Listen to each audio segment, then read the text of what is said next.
త్వరలో ప్రభుత్వ ఉద్యోగాలకు నోటిఫికేషన్ ఇస్తామని ప్రభుత్వం ప్రకటించడంతో హైదరాబాద్ క్యూ కడుతున్నారు విద్యార్థులు. గత ప్రభుత్వ హయాంలో పరీక్షలు వాయిదా పడటంతో సొంతూళ్ల బాట పట్టారు. మళ్లీ కొత్తగా ప్రభుత్వం రావటం నోటిఫికేషన్లు ఇస్తామని ప్రకటించడంతో ప్రిపేర్ అయ్యేందుకు సిటీకి వస్తున్నారు. దీంతో సిటీలోని హాస్టల్స్ కి డిమాండ్ భారీగా పెరిగింది. దీనిపై మరిన్ని వివరాలు నరేందర్ అందిస్తారు. ప్రైవేట్ హాస్టల్స్ అసోసియేషన్ ప్రకారం సిటీలో దాదాపు 8 నుంచి 10,000 హాస్టల్స్ ఉన్నాయి. ఇందులో 30% ఐటీ సెక్టార్లో ఉంటే మిగతా 70% మాత్రం దిల్షుక్ నగర్, ఆర్టీసీ కాస్టోడి ఏరియాలో ఉన్నాయి. అయితే గత 2 నెలలుగా చూడొచ్చు మనము, ఎక్కడ చూసినా ఏ హాస్టల్ చూసినా దాంతోపాటు బ్యాచిలర్కి ఇచ్చే రూమ్స్ కూడా కావచ్చు. RTC X road, Dilsukh Nagar, Ashok Nagar, Ameerpet ఈ ఏరియాలలో అన్నీ ఫుల్ అవుతున్నాయి. చాలా హాస్టల్స్ కూడా నో అడ్మిషన్ అనే బోర్డులు పెడుతున్నాయి. అయితే దీనికి కారణం ఏంటి, ఎందుకు ఇంతగానం ఫుల్ అవుతున్నాయి ఒకసారి తెలుసుకుందాం. ఇక్కడ నుంచి వచ్చారు, దేనికి ప్రిపేర్ అవుతున్నారు? నా పేరు కృష్ణవేణి అండి. నేను యూపీఎస్సీకి ప్రిపేర్ అవుతున్నాను. సేమ్ టైం గ్రూప్స్ కూడా ఏపీ నుంచి ఇక్కడ టీఎస్ వాటికి కూడా ప్రిపేర్ అవుతున్నా. అయితే నేను నా ఫ్రెండ్స్తో కలిసి రూమ్లో ఉంటున్నాను. సో లైబ్రరీకి నేను వస్తున్నాను ఆఫెన్. ఇక్కడ అంతా బాగుంటుంది. లైబ్రరీలో చదువుకోవడానికి ప్లేస్మెంట్ కానీ, వాటర్ ఫెసిలిటీస్, పీస్ఫుల్గా ఉంటుంది. స్టూడెంట్స్ అందరూ బాగా చదువుతుంటారు. వాళ్ళని చూసి మనం ఇన్స్పైర్ అవ్వచ్చు చదవడానికి. ఇంకా రూమ్లో ఎందుకు స్టే చేస్తున్నానంటే హాస్టల్ అది మన బడ్జెట్ని దాటి ఉంటుంది అనమాట. ఎక్స్పెన్సివ్గా ఉంటుంది బాగా. లాస్ట్ ఇయర్ అంతా హాస్టల్లో ఉన్నాను. మంత్లీ 7,500 అలా పే చేయాల్సి వచ్చేది. రూమ్లో అయితే బడ్జెట్ తగ్గుతుంది.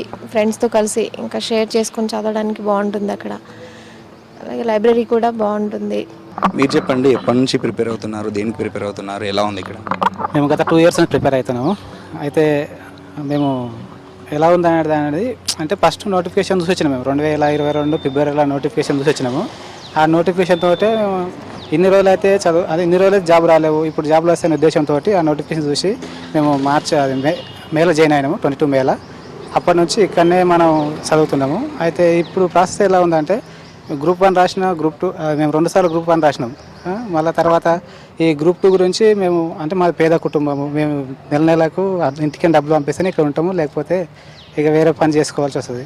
అసలు పరిస్థితుల్లో మేము తినక హాస్టల్లో ఫుడ్ బాగలేక దానికి బాగలేక కానీ తినక చదువుకుంటుంటే ఈ గవర్నమెంట్ ఏం చేస్తుంది పోస్ట్ పోన్ చేసుకుంటూ పోతుంది. ఇప్పుడు 1 August 2 అన్నది, అప్పటి వరకు ఏదో 10,000 తీసుకొచ్చినా ఉన్నాము. తర్వాత నవంబర్ అన్నది, నవంబర్ కూడా పోయింది. ఇప్పుడు ఏమున్నదంటే అయోమయం ఉంది. అసలు ఉండాయా అసలు ప్రభుత్వం ఏం చేస్తుందంటే, ఇప్పుడన్నా వచ్చిన ప్రభుత్వం ఇంతకుముందు ఏం చెప్పారంటే వాళ్ళ దాంట్లో మేము కంపల్సరీ ఫిబ్రవరిలో జాబ్ క్యాలెండర్ ఇస్తామని చెప్పారు. ఇప్పుడు జాబ్ క్యాలెండర్ ఇస్తే ఎప్పుడు ఇస్తారు ఏం సంగతి, ఇది ఒకటి విషయం మాకు తెలియాలి. ఎందుకంటే చదువుతున్నాము, ఇప్పుడు చదువుకుంటూ పోతే చదువుతున్నాము, డబ్బులు అయిపోతున్నాం. కానీ మేము ఎంత టైంలో ఏం చదవాలి, ఏ విధంగా చదవాలి అనే ఆ విషయం గురించి మేము క్లారిటీ మిస్ అవుతున్నాం. మాకు జాబ్ మీది ప్రాపర్ ఎక్కడ, ఇక్కడ ఏ హాస్టల్లో ఉంటున్నారు, ఫీజు ఎంత ఉంది? మాది ప్రాపర్ వికారాబాద్ జిల్లా ముగ్నపేట మండల్ అమరావతి కాలన్. మేము ఉండేది అభిమాన్యం హాస్టల్. షేరింగ్ని బట్టి రేట్ ఉన్నది. ఒక్కో దాంట్లో 8,000, 9,000, 10,000 ఉన్నది. మా షేరింగ్ దాంట్లో 5,000 ఉంది. చదువుతున్నాము. కానీ ఈ మా చదువు నిర్లక్ష్యం కావడానికి ఈ నోటిఫికేషన్లో డేట్ లేక, ఎగ్జామ్ డేట్ లేక ఆ విధంగా చాలా సఫర్ అవుతున్నాం. ఇక్కడ నుంచి వచ్చారు, దేనికి ప్రిపేర్ అవుతున్నాం? నేను 2 years నుంచి ప్రిపేర్ అవుతున్నాను. లాస్ట్ రిక్రూట్మెంట్లో ఎస్ఐ రిక్రూట్మెంట్లో సరిగా రిజల్ట్స్ రాక అయోమయమై అంతా అవతోకాలు జరిగి సరిగా రిజల్ట్స్ కూడా చూసుకోలేదు. అసలు ఏమి కూడా అసలు ఇప్పుడు మళ్ళా కాంగ్రెస్ వచ్చింది, తను ఏదో క్యాలెండర్ వదిలినాడని చెప్పి మళ్ళీ వచ్చాను. నేను ఇక్కడ అశోక్ నగర్లో ఇక్కడ రూమ్లో ఉంటున్నాను, సింగిల్ రూమ్లో ఉంటున్నాను. మంత్లీ ఎంత సింగిల్ రూమ్లో ఉన్నా కానీ బుక్స్ కానీ, టెస్ట్ సిరీస్ కానీ, దీనికి కానీ ఒక 10,000 దాకా ఖర్చు అవుతుంది. ఇంట్లో పేరెంట్స్కి అడగలేక చాలామంది ఇక్కడ స్టూడెంట్స్ కొంతమంది పార్ట్ టైం జాబ్ చేసుకుంటూ చదువుతూ ఉన్నారు.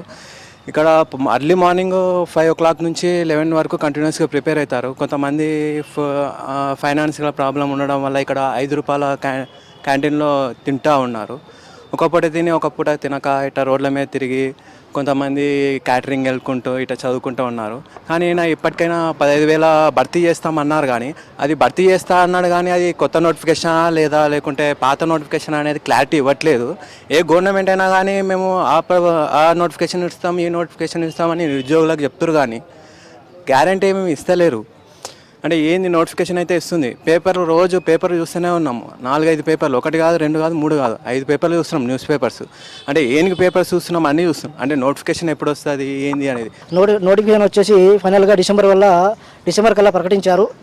మెగా జాబ్ మేళా అని మొత్తం మీద గిన్నీస్ బుక్ రికార్డు కూడా ఎక్కించారు.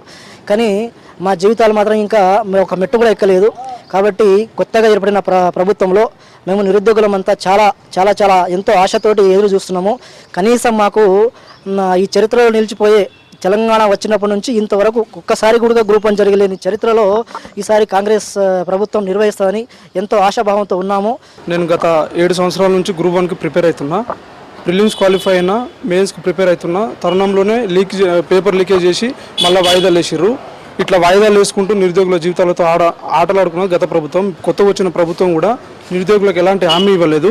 ఇప్పుడు నేను వచ్చి 7 సంవత్సరాలు అవుతుందన్న హాస్టల్, 7 సంవత్సరాల నుంచి ఇదే హాస్టల్లో ఉంటున్నా. నెలకు 5,000 hostel fee, study hall fee 1,000 రూపాయలు. సో మొత్తానికి ఖర్చు నెలకు వచ్చేసి 7,000 8,000 అవుతుంది. మాకు ఆర్థికంగా కూడా మేము చాలా వెనుకబడి ఉన్నాం. అశోక్ నగర్ లైబ్రరీలో ఉన్నాము. ఇక్కడ నోటిఫికేషన్స్ రావడంతో ఎక్కువ మంది వస్తున్నారంటారు. అయితే ఎక్కువ మందిలో ఎంతమంది వస్తున్నారు డైలీ ఒకసారి అడిగి తెలుసుకుందాం. హలో మ్యామ్, గతంలో ఎంతమంది వచ్చేవాళ్ళు, ఇప్పుడు ఎంతమంది వస్తున్నారు? అంటే నోటిఫికేషన్స్ లేని టైంలో అయితే మనకి ఒక 500 మెంబర్స్ అలా వచ్చేవాళ్ళు. ఇప్పుడైతే 1,600 నుంచి 2,000 వరకు పర్ డే వస్తున్నారనమాట. వాళ్ళకి సంబంధించిన అన్ని వసతులు కూడా ఏర్పాటు చేస్తున్నాము. మధ్యాహ్నం 5 రూపాయల మీల్స్ కూడా వాళ్ళకి అందుబాటులో ఉంచాము. రీడర్ అయితే ఏదైతే అడుగుతారో ఆన్ డిమాండ్ ద్వారా ఆ పుస్తకాలు కూడా కొని వాళ్ళకి అందుబాటులో ఉంచే విధంగా కూడా చూస్తున్నాము. ఇక్కడ మన సిటీ సెంటర్ లైబ్రరీలో 2 లక్షల వరకు పుస్తకాలు కూడా రీడర్స్ కోసం అందుబాటులో ఉంచాము. హైదరాబాద్లో దాదాపు 10,000 వరకు హాస్టల్స్ ఉంటాయి. ఇందులో RTC cross road, Dilsukh Nagar, Ameerpet ఈ ఏరియాలలో మాత్రం 7,000 పైన హాస్టల్స్ ఉన్నాయి. ఈ హాస్టల్స్లలో ఈ మధ్యలో నోటిఫికేషన్స్ గవర్నమెంట్ ఇస్తుంది కాబట్టి ఆల్మోస్ట్ అన్ని హాస్టల్స్ 90% హాస్టల్స్ నో అడ్మిషన్ కావచ్చు, లేకపోతే ఆల్రెడీ మా హాస్టల్లో ఫుల్ ఉందనే బోర్డ్స్ పెడుతున్నారు. ఎక్కువ మంది మాత్రం ఇప్పుడు గవర్నమెంట్ అనౌన్స్ చేయబోయే నోటిఫికేషన్స్, జాబ్స్ దానికి ప్రిపేర్ అవుతున్నారు. కెమెరామెన్ వినోద్తో నరేందర్, V6 న్యూస్, హైదరాబాద్.